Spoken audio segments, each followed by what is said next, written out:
No. What? Gotta be kidding me. This is my nightmare. Jeep's dead, phone's dead. I'm in a pretty sketchy part of town, late at night. And as far as I can tell, the only place where I might be able to get some help is a creepy looking warehouse right over there that has some lights on. I'm not gonna lie to you guys, that is the last place I wanna go. Though this is also the last place I wanna be standing. Just so I'm not alone in the fear tonight, let me ask you a question. What are you afraid of? And I don't mean like little childhood stuff like spiders or dark or something like that. I mean, when you get really honest with yourself, what are you afraid of? What freaks you out? What gives you that looming sense of anxiety? I know some of you are probably thinking, I'm afraid my parents will drag me to an event at church where a creepy guy with a beard is gonna talk about sex all night. Well, you're not wrong. That's a legitimate fear. But here's the deal I wanna make with you guys tonight. Tonight we're gonna speak openly about a topic that usually causes us some fear, some anxiety, some awkwardness.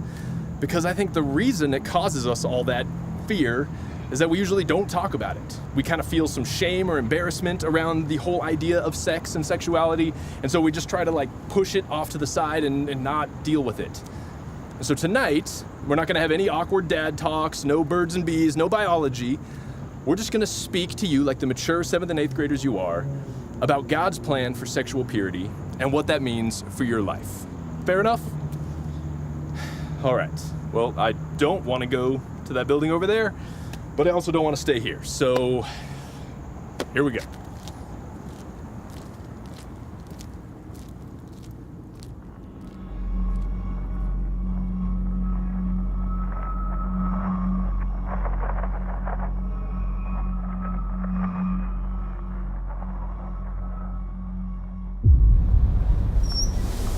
Gah!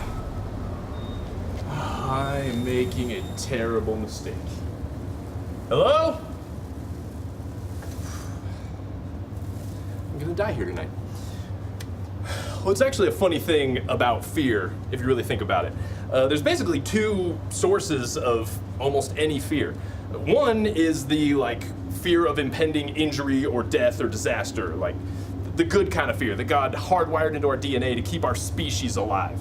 So for instance, if I get to the end of this terrifying hallway and find some sort of demon zombie clown, fear is the correct response because, well, it's a demon zombie clown and it'll kill me. The second kind of fear is the one that we deal with a lot more often, and that's the fear of the unknown.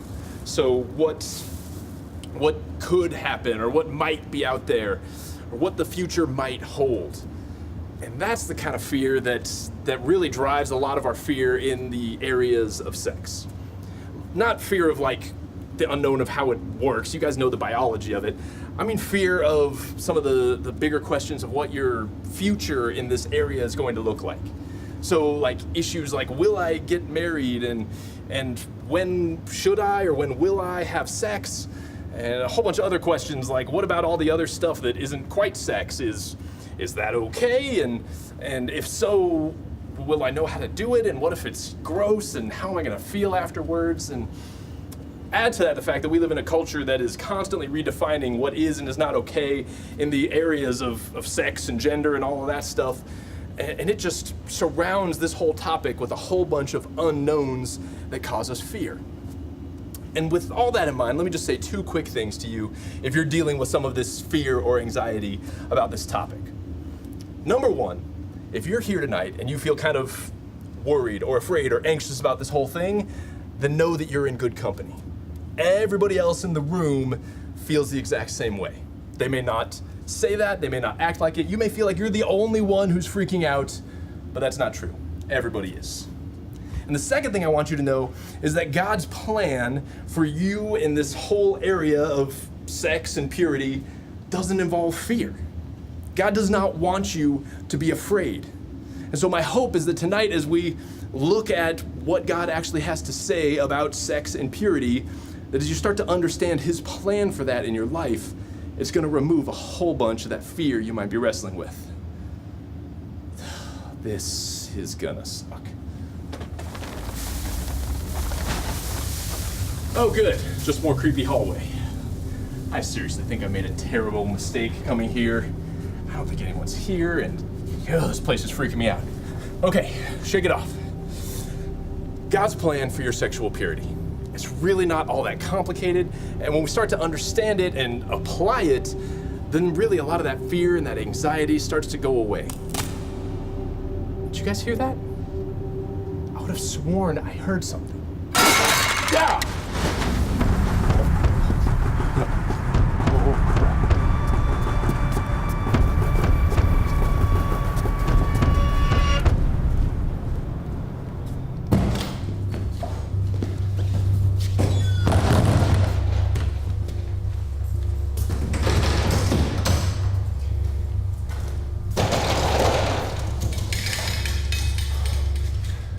Okay, I don't know what that was, but it's not in here.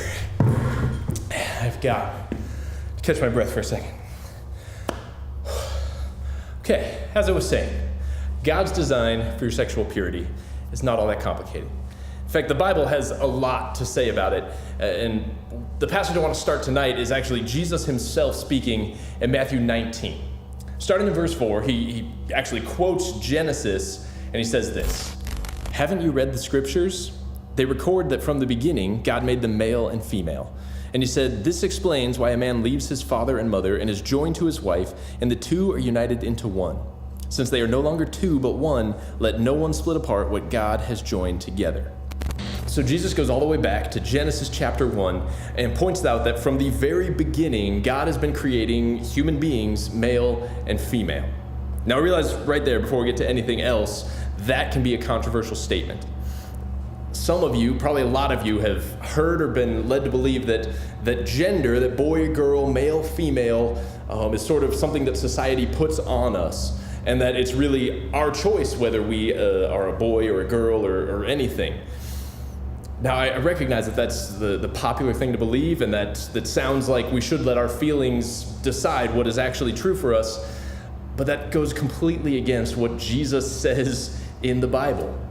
And when it comes to what is popular to believe or what Jesus says, and those two don't line up, I always have to go with what Jesus says. God has created us male and female, and that's part of his design. And I recognize that you may be struggling with that or wrestling with that notion, but his idea was that a man and a woman would come together, be married. Within that, they would have sex, and that they would be joined together for the rest of their lives. So to sum it up as quickly as I can, God's design is one man plus one woman for life. And that's it. Now, for those of you that are wrestling with this idea and that sounds so closed-minded and judgmental, and how could you even say that, I get where you're coming from. And please, let me just say two quick things to explain the heart of that and why God would even say that. First of all, whenever God gives us a guideline or a rule, when he says do this or don't do that, it always comes from a place of love. Always. It comes with our best interests in mind. The same way that I, as a father, will tell my 4-year-old daughter not to touch a hot stove, it's not because I'm trying to control her life or ruin her fun or anything like that. I'm trying to steer her clear of danger. And God's rules are exactly the same.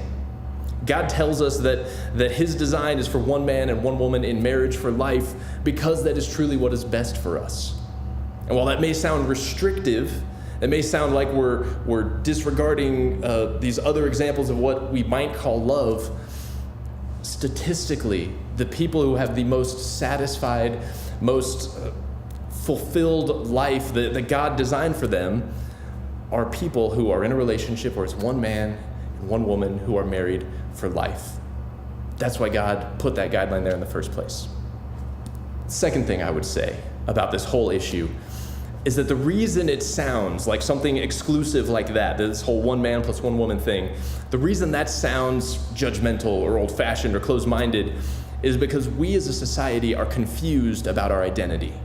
We have somewhere along the line decided to equate who we are as a human being with our sexual desires or tendencies. We've made those on the same playing field so that the most important, most defining thing about ourselves is our sexual lives. And that's never the way God designed it to be. You see, whatever you are thinking or feeling or drawn to sexually is just something about you. It's not really any different or any more important to who you are fundamentally as what sport you play or whether you're musical or not. It's just a thing about you. It's not who you are. And so sometimes when we say something like God's design is for a man and a woman only, it sounds like we're saying other people are less valuable or just flawed in some fundamental way, but that's not at all what we're saying. That's not at all what Jesus was pointing to in the Bible. All we're saying is that God's design was for one man plus one woman for life, because that is truly what is best for us. We are all loved children created by God. What we desire sexually has nothing to do with that as our identity. Make sense? Good. Okay, probably imagining things again, but I've been here a little too long and I've got to just get out of here.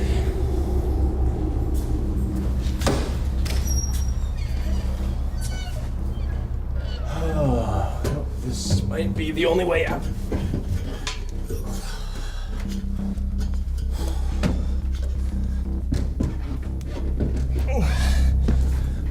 All right, perfect. Another dark and terrifying room.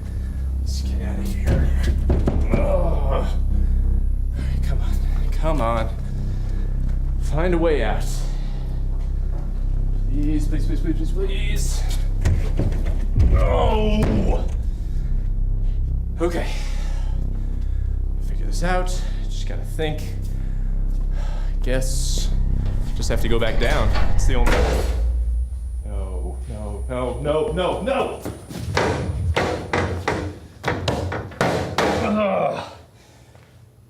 Okay. Completely trapped, locked in a terrifying dark room in a potentially haunted warehouse. All right. Figure this out. Just need to sit for a second. Well, since you're trapped in here with me anyway, let's move on, because I don't want to lose the whole night to this sexual identity issue we were talking about before. Our purpose here tonight is to understand God's design for our sexual purity. And if that is one man plus one woman for life, what does that have to do with you in junior high? I mean, you guys are years away from worrying about getting married or any of that. So how do you live according to God's design for your sexual purity right now? Well, I'm going to tell you, it's going to require you to be brave. Like not peeing your pants when you're trapped in a possibly haunted warehouse kind of brave. You're gonna face opposition. People who don't understand what you think or how you behave or the things that you don't do that they are doing. It's gonna be tough at times. It's not fair, but it's reality. But let me tell you guys, this will be so worth it. And here's why. Remember when I said that God's design, or anytime he puts out a guideline, is for our best interests? Well, that never changes. And the reason that God cares what you do sexually while you're still young and far away from marriage is because when we do that, it actually harms us. It begins to trap us. Every time we step outside of God's design for purity, whenever we go too far with that guy or girl, or every time we look at porn, every time we step outside of the lines he has drawn, it's like we're trapping ourselves. It's like being trapped somewhere we don't want to be, kind of like this room right now. You see, God designed sex to be something extremely powerful, and he did that on purpose. It's supposed to be something that bonds a husband and a wife together closer than any other relationship they will ever experience. The problem is when we take something that powerful and use it outside of the place it was designed to be used, it has much more powerful effects on us. In fact, the Bible says that very thing in 1 Corinthians. It says this: "Run from sexual sin. No other sin so clearly affects the body as this one does. For sexual immorality is a sin against your own body." Now, this verse is not saying that sexual sin is worse to God than any other sin. What it's saying is that when we sin sexually, it is worse for us than anything else we could do. It builds these walls. It traps us in a dark, creepy room, metaphorically speaking. Let me be real with you guys for a minute. This whole idea of being trapped somewhere like this was really real to me for a lot of my life. See, I first discovered sexual things when I was a pretty young kid, and the older kid across the street showed me his porn collection. This is back when porn was only in magazine form. The internet hadn't even been invented yet. And even though I was fairly young and couldn't completely understand what was going on, it started my mind down a pretty bad path. And as I started to hit junior high, I started to carry some of those misguided ideas about sex into my relationships with girls. About that same time, the internet showed up with 24/7 access to porn, and it just continued to close these walls in around me. And so by the time I was hitting adulthood and trying to sincerely follow Jesus and beginning a relationship with the woman who would become my wife, it was like I was trapped in here. Like I was trying to go along God's intended path, but I was finding all the doors around me locked from the outside. That is not what God wants for anybody. He's calling you to something so much better. But the problem is that the world around you is full of rooms like this.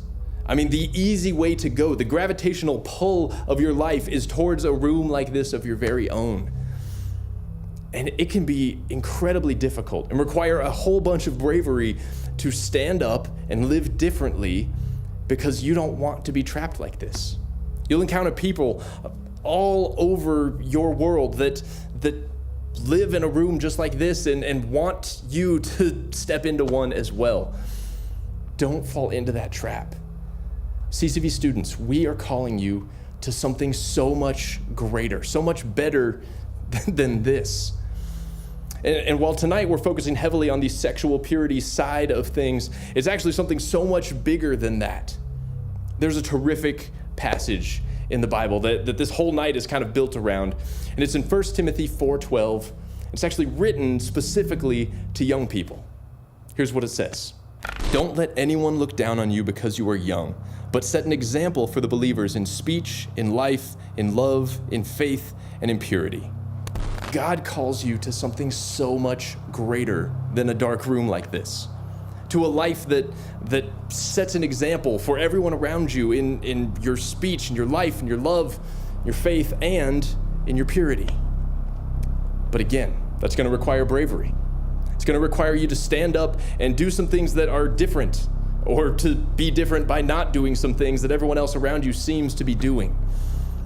But again, it is so much better. It is a life of freedom, not of darkness, not of fear, not of being trapped, not of being ashamed. It's the life God designed you to live. So, let me ask you again, what are you afraid of? Or more specifically, what sounds more frightening? Living a life that is different, that causes other people to question you? Or trapping yourself in a dark room you never wanted to be in and aren't sure you can get out of? Are you ready to be brave? Well, that is not uncreepy, but I can't stay trapped in here. This place is the worst, so I'm going for it.